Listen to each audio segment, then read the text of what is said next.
Hey everyone, so I wanted to make just one more video about Marx and Marxism. I've already done two in which I try to define broad pillars of Marxist thought and then also talk a bit about the cultural Marxist kind of permutations of Marxist philosophy into the world of critical theory. So watch those two videos if you haven't and if that's of interest to you.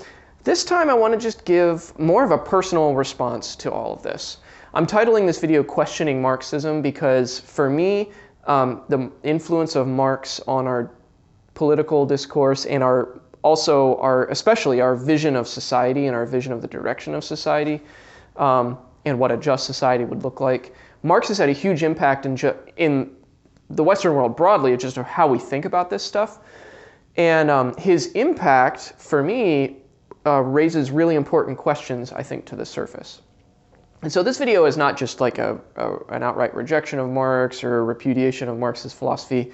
It's more of a few questions that come out of thinking about Marx and Marx's impact for me. And so I offer these questions as something that hopefully will be helpful to you if you're interested in this kind of thinking and if you're interested in how we can really think more carefully about what's happening in our political discourse, in our culture, in our society right now.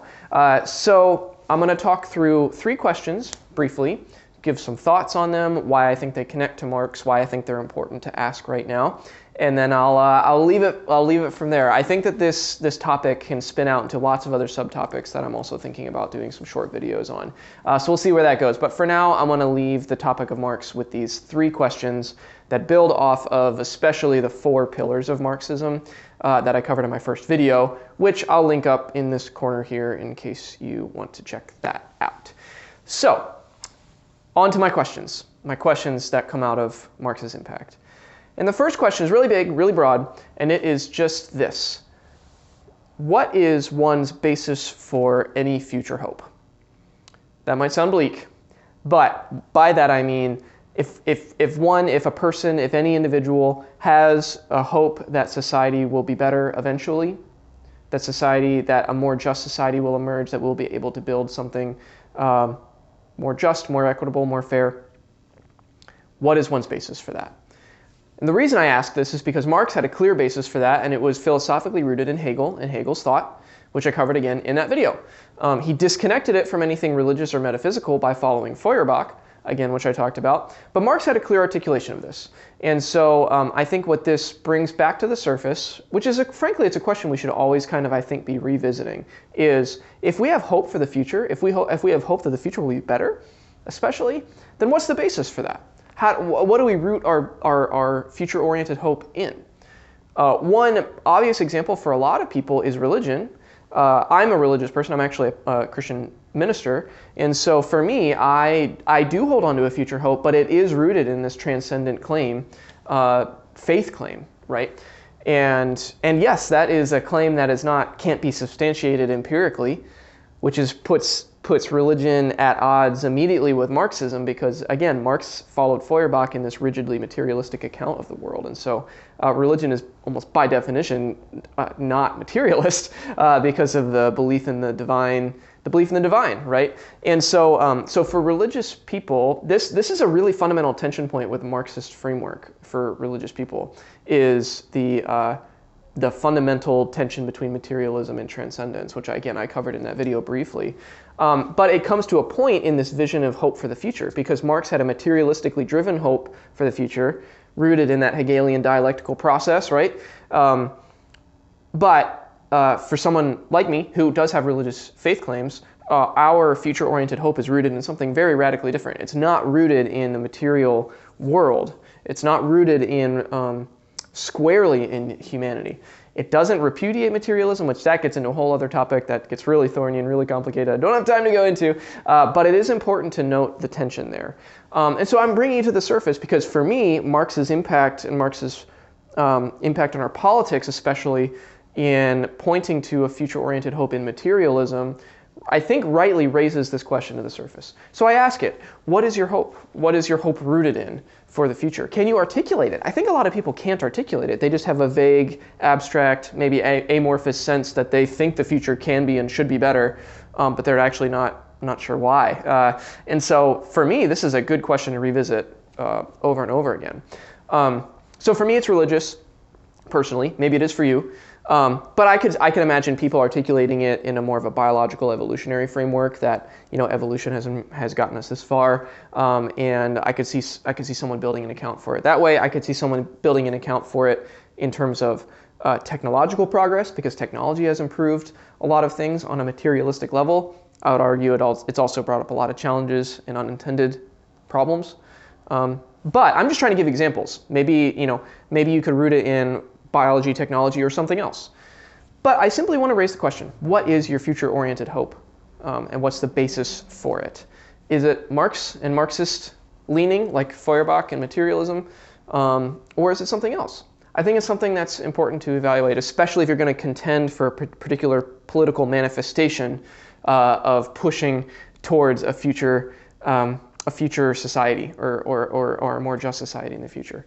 What's your basis that we can actually get there? And that leads into my second question, which is, how do you provide an account of human nature? How do you provide, or what is your account of human nature?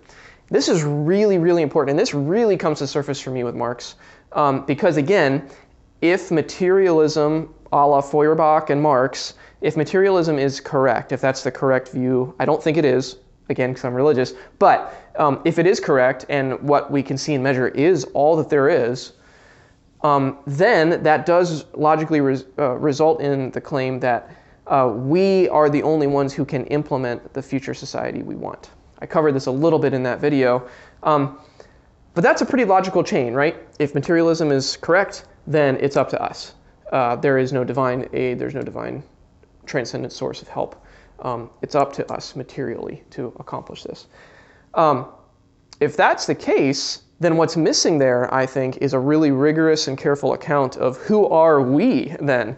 And this is super important, because if it's up to us to implement the future society, then who are the we that are doing it, and can we do that? And what is human nature capable of even doing? What is human nature capable of addressing in the world? What is human nature capable of implementing in terms of a just society, or in Marx's terms, a classless society, which was the utopian vision? I think human nature really, really needs to be taken careful account of. And this gets into some religious language, but I think that religion historically has been something that has done a better job of accounting for human nature. So in the Christian world, and I know a lot of people have baggage with these terms, but in the Christian world and Christian history, sin is a really important concept. And I'm coming out of a culture in which sin was bandied about in potentially harmful ways to guilt people and to make people feel like trash and make people feel worthless, you know. But I don't want to throw out the concept of sin because it's overused or misused in certain religious circles, because the concept of sin, I think, captures something about human nature that we better not lose, which is something that helps us be more sober-minded about what humans are capable of. And park the religious kind of framework for a minute and just take an honest account of human history, take an honest look at human history, and there seems to be something about humanity that constantly pulls humans into things like greed, things like selfishness, things like vengeance, angry vengeance, not just vengeance, but angry vengeance, or misuse and abuse of power, especially once power is given to new regimes, new people, new individuals. The interplay of all of these things, and what seems to me like the inability of humans to avoid sliding into the traps of greed and abuse of power and injustice and vengeance, that needs to be accounted for. And I think that is really missing, especially from more popular implementations or interpretations of Marx. I think an account of human history and a sober, honest account of human nature is missing there. And so I think it's a really important question to bring back to the surface, because in our culture today, we're seeing a lot of agitation to make change. We're seeing a lot of agitation to disrupt unjust and unjust systems. Some of those claims I have deep, deep sympathy with, but we're seeing a lot of agitation to make change. But what I think is missing from some of this agitation is a more sober account of the humans who are themselves agitating for change and wanting other humans to be in power. Because if there is something universal about human nature that makes us susceptible to that list I mentioned of greed, of vengeance, of, go to the 7 deadly sins. I mean, there's a reason that has historical weight, is because those concepts have borne the test of time, right? But I think a more careful, sober-minded, rigorous account of human nature would really supplement the vision for the future that maybe Marx is bringing and Marx's followers are bringing to our political conversations. So I think this is a very, very important question that needs to be asked, needs to be elevated, needs to be brought into the conversation, is thinking carefully about who we are as humans and what are we capable of. Because if we do have something in our nature that keeps us kind of susceptible to things like greed, things like abuse of power, then what might be the unintended consequences of affecting these big regime change, of trying to dismantle societal structures and implement new ones? Might there be unintended consequences of those moves that will themselves also be affected by sinful, or if you don't want to use the term sin, by unjust structures, by human nature? I think it's really important to think about, important to take account for, and I think it will strengthen the case for new societal structures, frankly. And I know maybe I sound like a downright conservative. I don't consider myself politically conservative, but on this point of human nature, I have a lot of sympathy for the conservative political viewpoint that says, let's slow down and let's be careful before we dismantle too much too quickly and have unintended consequences of what we replace it with. And that all, for me, flows out of this question of how do you make an account for human nature? And the third question that I want to spend a minute on here is regarding the group identity piece of Marxism, which is the fourth pillar that I talked about. And the question is something along the lines of, which group identity is the most important to leverage? Or who decides which group identity is the priority to think through? And this is important, and a quick aside here, not everything that talks about group identity or group identity consciousness, not everything that talks about that is by definition Marxist. That really frustrates me when I see people who mention systemic racism, for example, or mention anything regarding group identity automatically being slandered or dismissed as Marxist. It's just not. It's intellectually lazy to do that sort of dismissal. So don't do it, or reject it if you hear it. It's just not. It's not helpful. People have talked about group identity since humans have formed groups. Since humans have been in cultures and tribes, we have talked about and thought about group identities, and even groups have been pitted against each other. So this is not something that Marx invented, and that if you talk about group identity, you're automatically a Marxist. So stop doing that. That's intellectually lazy, overly simplistic, not helpful. Now, on the other hand, I do think group identity in some cases can be a little bit like playing with fire, especially if it's very, very simplistically or loosely applied and loosely thought through. And so I want to talk about that momentarily here as I come to the end of this video, because this third question about who decides which group identity to prioritize or value or leverage, that's important to evaluate and to consider carefully.